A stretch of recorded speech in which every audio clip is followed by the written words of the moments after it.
हजुरहरूमा चाहिँ म आज एउटा यस्तो टपिक लिएर आएको छु हैन, जुन टपिक चाहिँ हाम्रो दैनिक जीवनमा सधैँ युज गर्ने गर्छ हैन।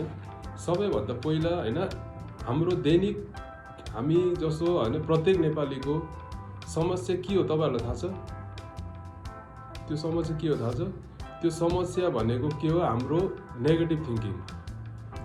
जे कुरालाई पनि हैन, जे कुरालाई पनि तपाईले नेगेटिभ वेमा सोच्ने बानी हामी प्रत्येक नेपालीको चाहिँ यो बानी छ। हेर्नुस्, धेरै जसोको, म सबैलाई त भन्दिनँ, धेरै जसो व्यक्तिको चाहिँ के बानी छ भने जे कुरालाई पनि हैन नेगेटिभ वेमा सोच्ने बानी छ। त्यही नेगेटिभ वेमा हैन सोच्दा सोच्दा के हुन्छ, तपाईलाई यो डिप्रेसन, स्ट्रेस जस्तो समस्या चाहिँ तपाईले भविष्यमा आउने गर्छ के। त्यसैले हैन हामीले के गर्नुपर्छ भने तपाईले सबैभन्दा पहिला काम हैन पोजिटिभ, अलवेज थिंक पोजिटिभ भन्छ नि, त्यो एउटा इङ्ग्लिसमा भनाइ छ नि, त्यस्तै हामीले पोजिटिभ वेमा सोच्यौँ भने चाहिँ हैन जे कुरा पनि तपाईलाई राम्रो लाग्दो रहेछ क्या। जस्तो अब मैले यही अब बसिबसिकन हैन अब अहिले भुइँचालो आउला, भुइँचालोले थिचेर मार्ला भनेर म डराइ बसेँ भने त्यो तपाईको मनमा सधैँभरि डर बस्ने भयो क्या।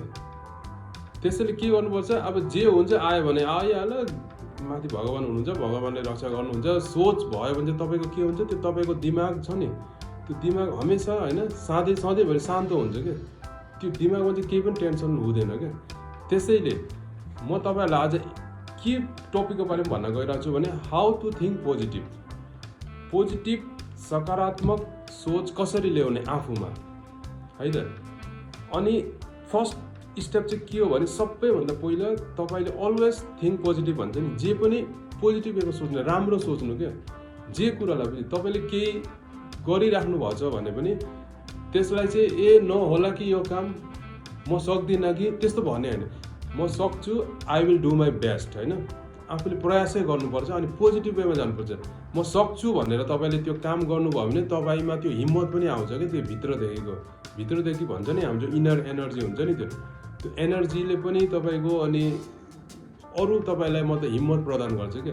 त्यसैले अलवेज हैन थिंक पोजिटिभ, राम्रो सोच्नुस् है त। अनि दोस्रो, मैले अहिले जस्ट भनिसकेँ नि अघि, आफूले जुन हेर्ने नजर हुन्छ नि, जे कुरालाई पनि हैन त्यो नेगेटिभ वेमा हेर्ने चाहिँ गर्नु हुँदैन, हामीले बानी लाउनु हुँदैन के। जे पनि राम्रो हैन, जे गर्छौँ राम्रो हुन्छ। या हामीले आफूभन्दा साथीभाइलाई या आफन्तहरूलाई हैन जहिले पनि केही सजेसन दिनु पर्यो भने पनि हुन्छ, ठिक छ, यो गर, राम्रो हुन्छ, यो गर्नुहोस् हैन, यो एकदम राम्रो हुन्छ भनेर उनीहरूलाई पनि अलवेज हामीले त्यो पोजिटिभ कुरा नै उहाँहरूसँग सेयर गर्नुपर्छ। त्यसले के हुन्छ नि, उहाँहरूप्रति पनि के हुन्छ भने नि त्यो पोजिटिभ थिङ्किङ उहाँहरूले पनि तपाईँको गेन गर्नुहुन्छ क्या। त्यसैले दोस्रो चाहिँ के हो भने तपाईँको अलवेज हैन जे कुरा पनि राम्रो वेमा सोच्ने गर्नुहोस् है त। अनि तेस्रो, हामीले के गर्छौँ भने तपाईँको शिकायत, मतलब हामीले त्यो जहिले पनि कम्प्लेन गर्छौँ क्या। फल्नाको यस्तो भयो, मेरो यस्तो भयो, ऊ त उहाँ गयो, यति पैसा कमायो, यति गर्यो, मैले त केही गर्न सकिनँ, म त लाइफमा त्यत्तिकै बसेको छु। यस्तो सोच एकदमै गलत सोच हो सबैभन्दा। यो सोच चाहिँ तपाईँले कहिले राख्नै हुँदैन, कहिले पनि राख्नु हुँदैन। सबैको आफ्नो आफ्नो भाग्य छ हैन, जे हुन्छ राम्रो हुन्छ, माथि भगवान हुनुहुन्छ, भगवानले सबै राम्रो गर्नुहुन्छ, त्यो सोच्नुपर्छ। कहिले पनि हैन त्यो उसको यस्तो भयो या फल्नाको यस्तो भयो, मेरो यस्तो भएन, त्यो सोच चाहिँ कहिले पनि ल्याउनु हुन्न है त।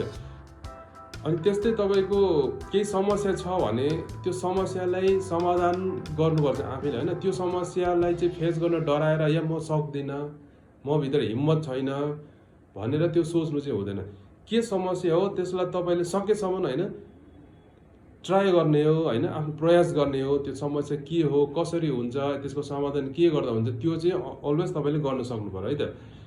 अनि सबैभन्दा हैन महत्त्वपूर्ण भनौँ न, इम्पोर्टेन्ट तपाईको स्टेप भनेको चाहिँ अलवेज स्माइल, सधैँ हाँस्नु अरे क्या। सधैँभरि हैन खुसी हुनुपर्छ हामीले। तपाईको मनले के भन्छ हैन, तपाईको मनलाई के गर्दाखेरि खुसिन्छ त्यो चाहिँ गर्नुपर्ने हुन्छ के। आफूले आफूलाई चाहिँ अलवेज हैन खुसी राख्न सक्नुपर्छ है त।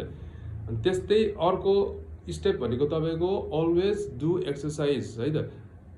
जसरी अब हामीले हैन अब हाम्रो दैनिक जीवनमा हामी बाँच्नलाई पनि हामी खाना पानी खाने गर्नुपर्छ नि, त्यस्तै हैन त्यस्तै तपाईले हाम्रो शरीरको हरेक अंगलाई हरेक पार्ट्सलाई पनि एक्सर्साइज चाहिन्छ है त है। जस्तो हामीलाई अक्सिजन बिना हामी बाँच्न सक्दैनौँ, त्यस्तै हाम्रो शरीर एउटा यो व्यक्तिको शरीर हुन्छ नि, त्यो शरीरलाई चाहिँ तपाईँको एक्सर्साइज एकदम मस्ट हो। जति सक्नुहुन्छ तपाईँले एक्सर्साइज गर्नुहोस्। अब तपाईँले केही गर्न सक्नु हुँदैन या तपाईँ अलि वृद्ध हुनुहुन्छ या 60, 70, 80 वर्षको हुनुहुन्छ भने हिँड्नुहोस् होइन, सकेसम्म होइन, जति हिँड्न सक्नुहुन्छ बिस्तारै भए पनि हिँड्दै गर्नुहोस् होइन। अथवा अलि युवाहरू हुनुहुन्छ भने चाहिँ उहाँहरूले चाहिँ आफ्नो शरीरलाई एकदम एक्सर्साइज चाहिँ होइन सधैँ दिने प्रदान गर्नु जति पनि सकिन्छ। म भन्दिनँ कि जिमै गएर एकदम हेभी वेट लिफ्टहरू गर्नु भन्ने छैन मैले।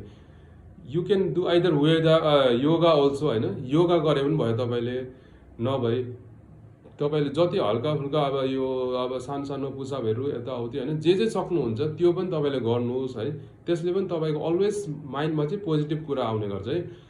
अनि ध्यान गर्ने, बसेर बिहान बिहान उठेर एटलिस्ट 5 मिनटमा एकदम फुल्ली कन्सन्ट्रेट गरेर ध्यान गर्नुपर्छ होइन। त्यो गर्दा पनि तपाईँको एकदमै यसले पनि पोजिटिभ रिजल्ट आउँछ, तपाईँको सोचमा एकदम परिवर्तन आउँछ।